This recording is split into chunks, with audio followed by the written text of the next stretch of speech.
보시는 바와 같이 지난주까지 강단, 여기 강단보가 여기 가운데 사회석, 여기 설교단 다 녹색이었다가 우리 지난주에 우리 김전사님께서 하얀색으로 다 바꾸어 주셨습니다. 변화주일, 변모주일이기 때문에 이제 다음 주, 이번 주 돌아오는 수요일이 되면은 재수요일이 되면서 사순절이 시작되는데, 사순절이 시작되면은 다음 주에 지나자마자 보라색으로 색깔이 바뀝니다. 보라색은 예수님의 고난을, 또 성탄절 때도 사용하지만 사순절기 때에는 예수님의 고난을, 예수님의 suffering, 고난당하시고 고통당하시는 예수님의 그 순환을 생각하는, 상징하는 색깔이죠.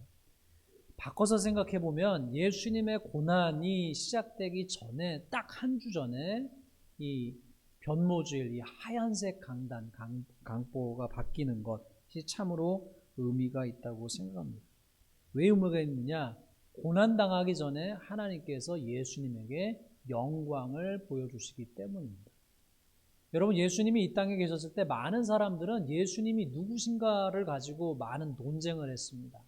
어떤 이는 예수님은 그냥 그저 나사렛 요셉의 목수인 요셉의 아들, 가난한 집안의 아들로 생각하고, 또 어떤 이들은 생각하기를 율법 선생이라고 생각했고, 또 어떤 이들은 엘리야다, 어떤 이들은 병을 고치는 기적의 치유자다, 여러 가지 이야기들을 많이 했습니다. 그러나 궁극적으로 성경이 가르쳐주는 것은 예수님께서는 하나님의 아들이셨음을 가르쳐주고 있죠. 그런데 예수님이 하나님의 아들이심을 가르쳐줄 때 초대교회 가운데 여러 신학적인 이견이 있었습니다. 그 이견 중에 하나가 뭐냐면은, 우리는 하나님은 한 분이시라는 걸 믿는데 어떻게 하나님이 한 분이신데 아들 하나님이 있고 성령 하나님이 있느냐, 그런 삼신론이 아니냐, 이런 여러 가지 논쟁도 있었고요. 삼위일체에 대한 논쟁. 그리고 시간이 그 지나기 전에 더 있었던 것은 뭐냐면은, 예수님이 십자가에 달려서 돌아가신 것은 실제로는 예수님이 아니고 이 땅에 사셨지만 고통당하는 순간에는 예수님이 아니고 그냥 가현적으로 보여진 것에 불과하다. 그래서 초대교회에서는 어떤 논쟁이 많았었냐면, 예수님이 과연 하나님이신가? 라고 하는 논쟁과 더불어서 예수님이 과연 인간이실 수 있는가? 라고 하는 논쟁이 있었습니다. 그래서 어떤 이들은 예수님의 인성을 부인했습니다. 예수님의 사람됨을 부인했어요. 그런데 초대교회에 우리 정통 기독교인들, 크리스찬들이 끊임없이 싸웠던 것이 뭐냐면은, 예수님은 참으로 하나님이심과 동시에 예수님은 참으로 한 분의 사람이셨다.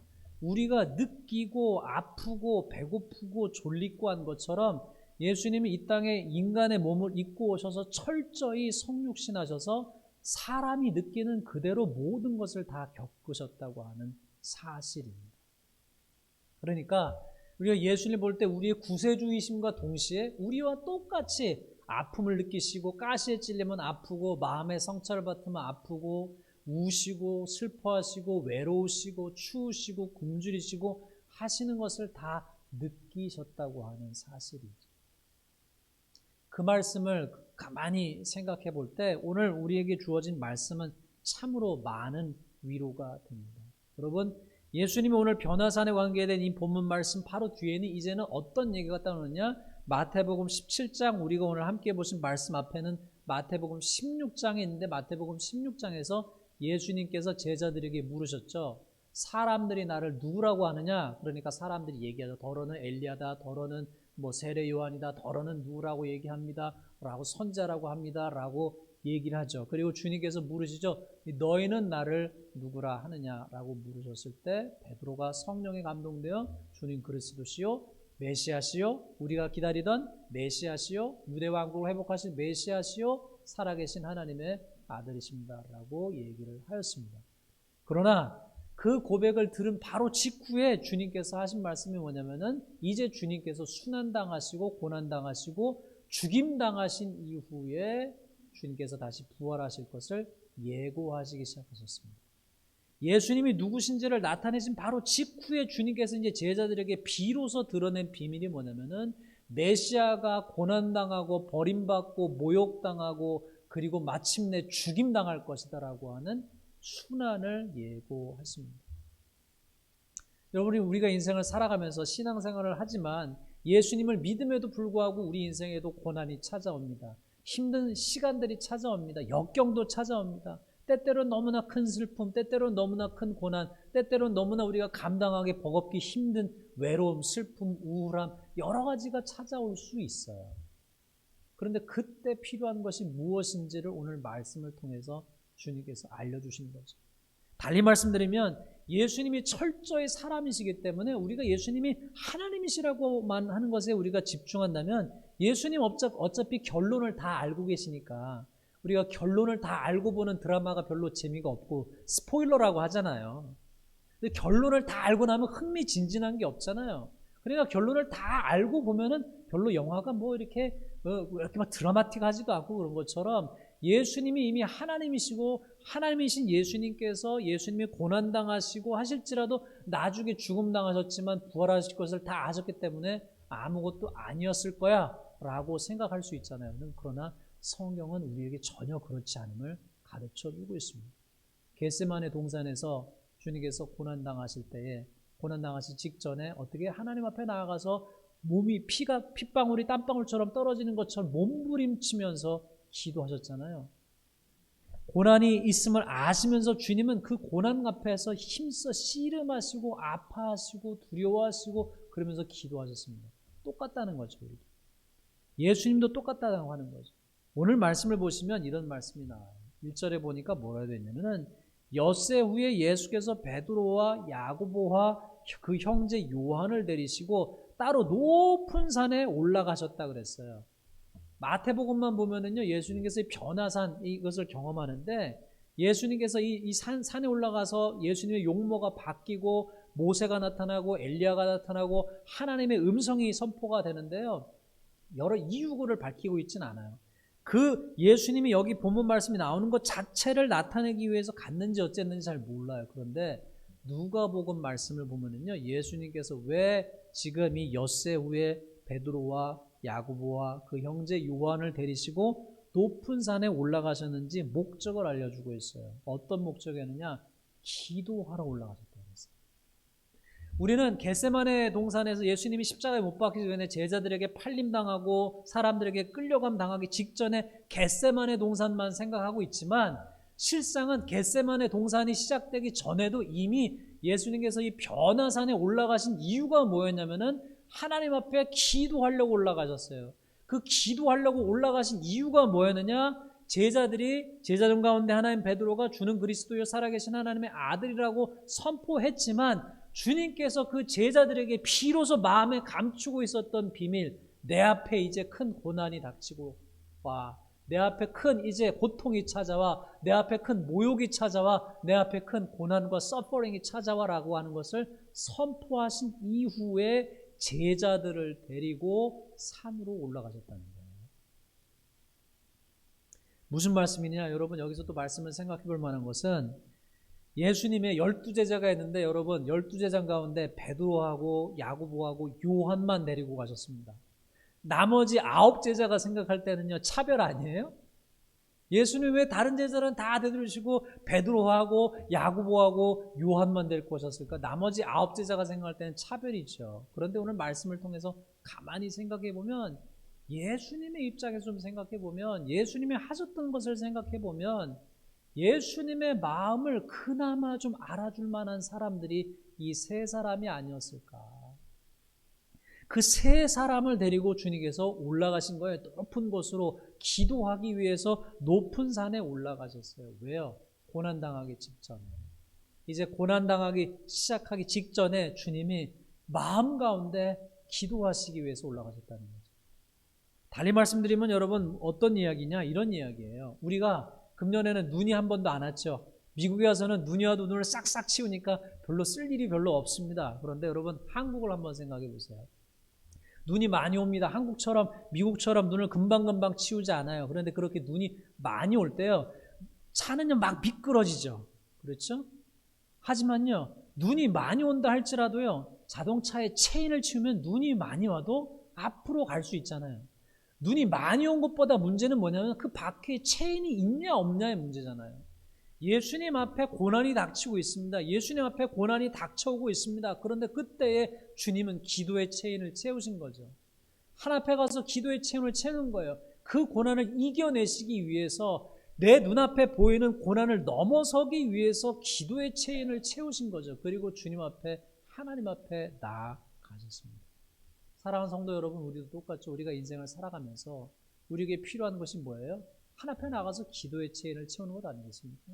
기도의 체인을 채우고 하나님께서 우리 마음에 주시는 힘을 가지고 고난을 이겨내는 것이 필요한 줄로 믿습니다. 그랬더니 말씀을 보았더니 뭐라고 됐냐면 예수님께서 그 제자 3명을 데리고 따로 높은 산에 올라가셔서 기도를 막 하시고 기도를 하실 때에 2절 말씀 누가복음과 연결돼서 보면 뭐라냐면 그들 앞에서 기도할 때에 변형되사 그 얼굴이 해같이 빛나며 옷이 빛과 같이 희어졌더라라고 말씀하고 있어요.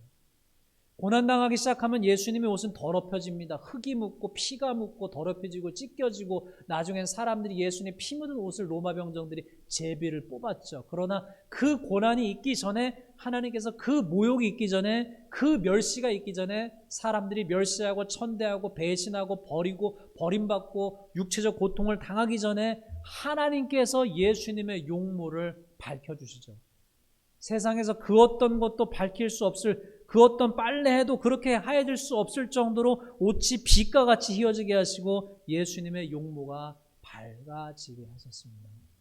사랑하는 성도 여러분, 오늘 이 아침에 하나님께서 사랑하는 성도님들과 저에게 하나님의 빛을 비춰주시기를 주님의 이름으로 축원합니다. 우리가 우리 삶에 닥쳐오는 여러 가지 고난을 넉넉히 이길 수 있도록 주님께서 우리에게 하나님의 영광을 아는 마음의 빛을 비춰주시기를 주님의 이름으로 축원합니다. 이것이 우리에게 또 의미하는 바가 무엇이었을까요? 가만히 생각해 보면 예수님의 제자들이 예수님을 따라갔을 때 예수님을 공생의 사역을 같이 했습니다. 사람을 낚는 어부가 되게 하셨다고 그들을 부르셨어요. 예수님을 따라다니면서 여러 가지 사역을 하였습니다. 그러나 말씀을 보면은 그들을 부르신 예수님과 그들이 생각한 예수님에 대한 기대와 생각이 달랐음을 보게 됩니다. 그들에게 공통적인 것은 그들은 주님을 메시아, 유대 왕국을 회복할 메시아, 정치적 지도자라고 생각했습니다. 유대 나라를 회복할 왕으로 생각했습니다. 그래서 그들은 계속해서 땅만 바라보고 살았어요. 땅의 왕국만을 바라보며 살았습니다. 어떤 이들은 예수님을 혁명가라고 생각했고 어떤 이는 유대 왕국을 회복할 지도자라고 생각했습니다. 그러나 주님은 그들과 함께 그저 이 땅의 왕국을 세우려고 하신 것이 아니라 하나님의 영광이 있는 하나님의 나라를 이루어가기를 원하셨죠. 그렇기 때문에 그들에게 주님이 원하셨던 것은 뭐예요? 땅만 바라보고 사는 그들에게 이 땅 너머의 세계를 바라보라고 하셨습니다. 예수님의 제자들은 예수님의 부활 이후에도 여전히 땅만 바라보는 그들의 습관을 보여줬습니다. 부활하신 이후에도 그들이 예수님께 묻기를 뭐라고 묻냐면은 주께서 이스라엘 나라를 회복하심이 이때니까 여전히 이스라엘 나라, 유대인들의 나라가 회복되기를 고대하고만 있었습니다. 그러나 주님은 그들의 생각을 뛰어넘어서 그들이 그저 유대 나라의 땅을 회복할 사람들이 아니라 예수 그리스도의 증인이 되어서 온 천하에 하나님의 복음을 전할 사람들로서 그들의 시선을 돌리는 것을 보게 됩니다. 우리도 마찬가지죠. 이 땅에 살면서 우리가 땅의 일만을 생각하며 살지 아니하고 하나님 나라와 주님의 나라 천국으로 우리의 시선을 끝을 거기에 두고 살기를 원하십니다. 그래서 빌립보서 3장 20절에서 21절 말씀에 주님은 사도 바울을 통해서 우리의 시민권이 이 땅에 있는 것이 아니라 우리의 시민권은 하늘에 있고 골로새서 말씀을 통해서 3장 1절로 3절을 통해서 사도 바울을 통해서 말씀하시기를 그리스도와 함께 다시 살리심을 받았으면 위의 것을 찾으라. 거기는 그리스도께서 하나님 우편에 앉아 계시니라. 위의 것을 생각하고 땅의 것을 생각하지 말라라고 말씀하십니다. 우리는 세상에 살면서 때때로 이 세상에 있는 우리의 육신의 정욕과 안목의 정욕과 이생의 자랑으로 세상만을 생각하면서 살아갈 때가 있습니다. 그러나 주님 말씀하시기를 세상도 정욕도 지나가되 오직 하나님의 뜻을 행하는 자는 영원히 거할 것이라고 말씀하셨습니다. 그러므로 이 땅만 바라보고 살지 마시고 또 다른 세계가 있음을 기억하고 사는 저와 여러분 되시길 간절히 바랍니다. 두 번째로는 오늘 말씀을 통해서 제자들에게 경험케 하신 것이 무엇이었습니까? 하나님의 하늘의 영광이 있음을 기억하고 살라고 하시는 거죠. 예수님의 옷에 광채가 빛나면서 세상에서 빨래하는 자가 그렇게 희귀할 수 없을 만큼 희어졌습니다. 예수님은 곧이어서 고난당하시고 세상 사람들 눈에는 능욕당하시고 멸시당하셨지만 제자들에게 경험하게 하신 것이 무엇이에요? 순환 전에 순환이 시작되면서 더러워지고 피가 묻을 그 옷을 하나님께서 일찍이 그 먼저 세상에서 희귀할 수 없을 만큼 빛나게 하셨습니다. 사랑하는 성도 여러분, 우리도 마찬가지죠. 요한계시록 7장 9절에서 10절 말씀에 마지막 때에 천국에 가면 우리도 다 흰 옷을 입게 될 것입니다. 그리고 우리가 예수님께서 마지막 날에 오면은 우리의 육체도 살아나고 우리의 몸도 변화돼서 하나님께서 주시는 새 몸을 입을 줄로 믿습니다. 그리고 성경이 증언한 바와 같이 우리가 거울로 보는 것 같이 하나님의 영광을 바라보며 주님의 영광이 우리에게 임할 줄을 믿으시길 바랍니다. 예수님의 입장에서 오늘 말씀을 생각해 보면 예수님 앞서 말씀드린 대로 기도하려고 올라가셨습니다. 예수님이 하나님이라고만 생각하면 예수님 별로 두려워할 것 같지 않지만 예수님이 고난당하실 때는 참 힘드시고 어려우셨죠. 그것을 이겨내기시기 위해서 예수님이 기도하러 올라가셨을 때 우리가 오늘 말씀을 통해서 깨달을 수 있는 것이 무엇이냐? 그 배신과 상처와 모욕과 채찍을 이길 수 있게 한 것이 무엇이냐? 하나님의 인정의 말씀이었습니다. 세상 사람들이 다 예수님을 버리고 제자들도 다 버리고 도망가는 그 상황 가운데서 모세와 엘리야를 만나게 하셔서 별세에 대해서 이야기 나누게 하신 이후에 하나님께서 말씀하시기를 이는 내 사랑하는 이니 너는 그의 말을 들으라 말씀하시죠. 사람들이 다 예수님을 버리고 예수님을 무시하고 예수님에게 고통과 고난을 당할 때에 줄 때에 예루살렘에 입성하시기 전에 하나님의 음성이 있는 내 사랑하는 아들이요 내 기뻐하는 자라고 말씀하신 그 말씀, 하나님의 인정. 그러면서 주님께서 말씀하시기를, 주님께 말씀 주시기를 너가 누구인지를 잊지 말라고 말씀하시는 거죠. 예수님이 하나님의 아들이심을 세상 그 고난 가운데서도 잊지 말고 기억하라고 말씀하시는 거죠. 동일하게 하나님께서는 우리가 하나님의 자녀임을 잊지 않기를 원하십니다. 우리가 하나님의 사명자임을 잊지 않기를 원하십니다. 말씀을 정리합니다. 사랑하는 성도 여러분, 첫 번째로는 우리가 땅만 바라보며 살지 말고 천국을 바라보며 사는 저와 여러분 되시길 간절히 바랍니다. 두 번째는 하늘의 영광을 바라보며 이 땅의 영광을 넘어서 하나님께서 주실 영광을 꿈꾸며 사시길 바랍니다.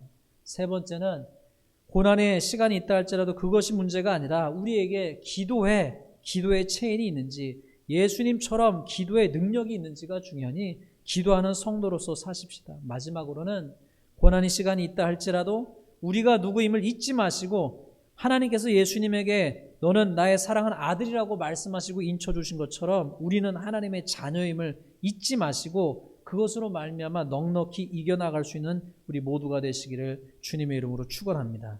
이 시간 우리